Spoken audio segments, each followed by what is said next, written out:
26 मई को, अभी अभी मैंने ये नियत कर ली है, हालांकि ऐसी कोई नियत नहीं थी, मगर चूंकि बयान भी नहीं हो पाया, वो 26 मई को हमारा जो माहाना प्रोग्राम होता है ना, जिसमें लाइट वगैरह बंद करके हल्के जिक्र होता है, इज्तिमाई दुआ होती है, तो ये आने वाले 26 तारीख को इतवार को, ये आने वाले इतवार को इंशाअल्लाह ताला ये हमारा माहाना इज्तिमा होगा, अल्लाह की तौफीक से इंशाअल्लाह, है ना। बहुत दिन भी हो गए और फिर वो बड़े गुनाह हो जाते हैं और फिर यहाँ पे जंग लग जाता है, और एक ही तरीका हमारे पास धुलने का है कि मौला की बारगाह में रोया जाए, अल्लाह की बारगाह में आंसू बहाए जाएं, अल्लाह के हुजूर रोया जाए। तो इंशाअल्लाह ताला याद रखें, आने वाले इतवार को 26 मई को बाद नमाज इशा आपके इसी मदीना मस्जिद में माहाना इज्तिमा होगा, जिसमें हल्क़े ज़िक्र होगा और लाइट वगैरह बंद करके फिर इज्तिमाई दुआ होती है। उसमें कई सौ लोग, 1000 के करीब लोग होते हैं अल्लाह की तौफीक से। मेरे आका फरमाते हैं अगर 40 लोग एक जगह हों तो उसमें कोई एक ऐसा शख्स होता है जिसकी वजह से दुआ कबूल हो जाती है, और फिर यहाँ सैकड़ों लोग रहते हैं, तो ज़रूर आया करें आप, ये मेरी नसीहत याद रखें। ज़िंदगी का भरोसा नहीं है, ज़िंदगी का भरोसा नहीं है। कितने लोग आज कब्र में पड़े हैं, आपके अपने, आप फातिहा पढ़ने नहीं जाते हो, उनके कब्र पे भी नहीं जाते हो आप, वो याद भी नहीं आते हैं। हम लोग भी मरेंगे, हमें भी हमारी औलादें याद नहीं करेंगी। अभी वक्त है, आए मौला की बारगाह में रोएं, गिड़गिड़ाएं, तौबा करें, माफ़ी मांगे।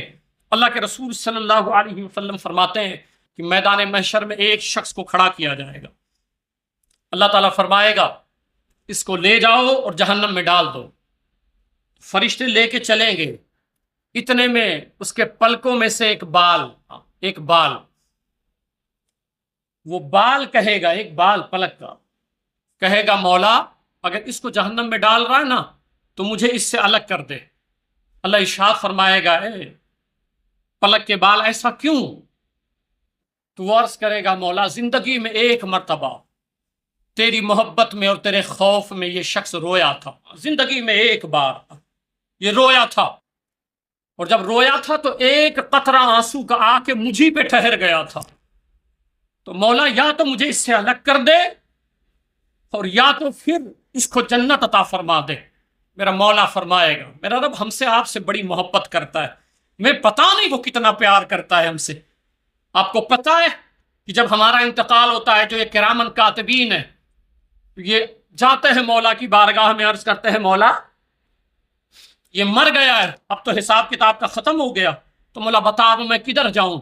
मेरा मौला इतनी मोहब्बत हमसे और आपसे फरमाता है, मेरा अल्लाह फरमाता है, ऐ दोनों फरिश्तों, वो जो बंदा मर गया है ना, उसके कब्र पे चले जाओ, उसके कब्र पे सुबह क़यामत तक बैठ के उस बंदे के लिए मुझसे दुआए मग़फ़िरत मांगो, मुझसे बख्शिश मांगो ताकि मैं उसे माफ फरमा दूं। इतना प्यार कहाँ होता है, किसी ने देखा है? जब ये हम नेकी करते हैं ना, करते भी नहीं है, नियत करते हैं, ये उसके कर्म की बातें हैं। काश तुम्हें समझ आ जाए, काश समझ आ जाए। ये जो मैं तुम्हें डांटता हूँ, बोलता हूँ, मेरा मकसद यही होता है कि दुनिया से निकाल के मौला के करीब लाऊं, हुजूर सल्लल्लाहु अलैहि वसल्लम के करीब लाऊं। जब हम नेकी का इरादा करते हैं, फरिश्ते को अल्लाह हुक्म देता है लिखना शुरू कर दो, वो लिख देता है।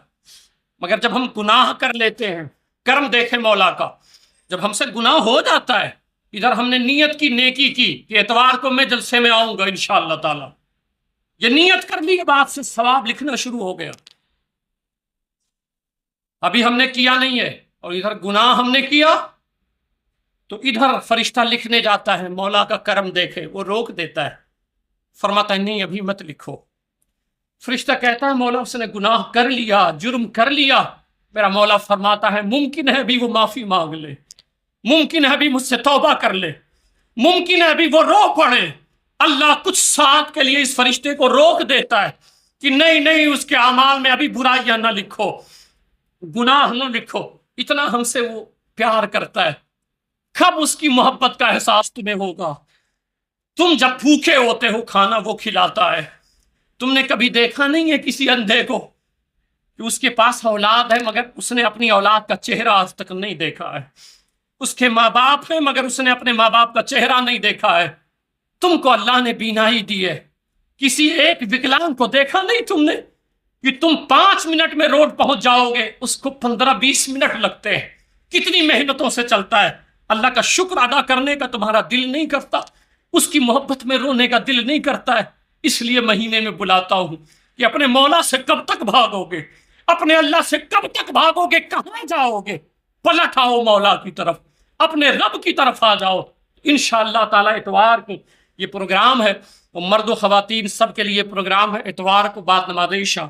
اور میڈیکل جو میں نے بتایا تھا، سہارا میڈیکل، اللہ کی توفیق سے وہ شروع ہو گیا ہے۔ آپ حضرات اس میں آ کے ٹیسٹنگ وغیرہ کرا سکتے ہیں، اور تفصیلات انشاءاللہ تعالی ہم 26 تاریخ کو بتا دیں گے، کچھ بیان بھی کر دیں گے انشاءاللہ تعالی۔ اور ہاں، ایک بات اور عرض کر دوں، وہ یہ کہ ابھی تک جتنے درود پاک حجرِ صلاۃ میں پڑھے گئے ہیں، تو انشاءاللہ تعالی یہ 26 تاریخ کو وہ تمام درود پاک جمع کر کے ایصال ثواب کیا جائے گا انشاءاللہ تعالی۔ ٹھیک، جتنے درود پاک حجرِ صلاۃ میں پڑھے گئے ہیں، اور جو لوگ بھی الگ سے پڑھے ہوئے ہیں ان سے بھی اپیل ہے کہ وہ آ کر کے لکھا دیں، وہ سب جمع کر کے ہمارے خاندان کے، آپ کے خاندان کے، ہم سبوں کے لیے انشاءاللہ تعالی وہ سارے درود پاک ایصال ثواب کیے جائیں گے۔ اللہ سے دعا کریں، بس 2 منٹ بچا ہے، وہ ایک روایت سنا دیتا ہوں میں درود پاک پہ ہر جمعہ کو عرض کرتا ہوں۔ حضرت عبدالرحمن بن عوف رضی اللہ تعالیٰ عنہ کہتے ہیں کہ سرکار علیہ السلام تشریف لے گئے، ایک باغ میں گئے تو سرکار سجدے میں چلے گئے۔ جب سجدے میں چلے گئے تو فرماتے ہیں اتنا دیر سرکار نے سجدہ کیا کہ مجھے یہ گمان ہوا کہ سرکار علیہ السلام کی روح قفس انصری سے پرواز تو نہیں کر گئی۔ تو فرماتے ہیں میں قریب چلا گیا، اور میں جب حضور صلی اللہ علیہ وسلم کے قریب گیا، تھوڑی دیر کے بعد پھر سرکار علیہ السلام نے جو ہے اپنا سر اقدس اٹھایا، اور جب اٹھایا تو سرکار علیہ السلام نے مسکرا کے فرمایا عبدالرحمن تم ڈر گئے تھے؟ عرض کیا ہاں آقا ڈر گیا تھا۔